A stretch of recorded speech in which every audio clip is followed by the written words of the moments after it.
Inside the rivalries, feuds, triumphs and failures at the New York Times, there was a moment during the presidency of Donald Trump when, to some of us watching helplessly from other parts of the globe, it seemed the New York Times was all we had. Actually, that's not quite true.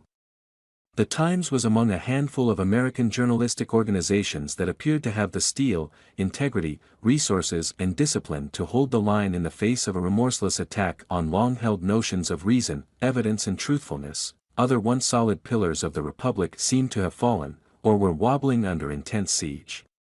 The question was whether, after enduring years of battering, the institutions of the Fourth Estate were still up to the job. With the New York Times, the answer was not a given.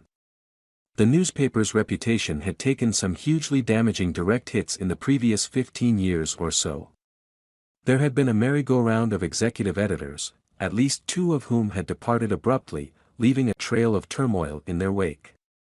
The paper had been in considerable financial distress.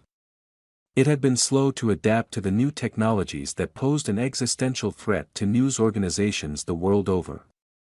Maybe its form of quasi-hereditary ownership wasn't quite working out as hoped. The Times, the latest book about the paper's history, begins in 1976 and covers two publishers. 7 executive editors, a financial meltdown, a reinvented business model and a revolutionary transformation in how journalism itself is done, ending with the 2016 presidential election.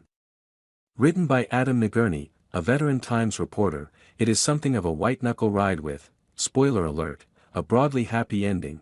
It is not necessarily a book for those who have a favorite restaurant but would rather not know what goes on in the kitchen. Nagurney describes his journalistic colleagues as by their nature self-reliant, secretive, insecure, competitive, sensitive and suspicious.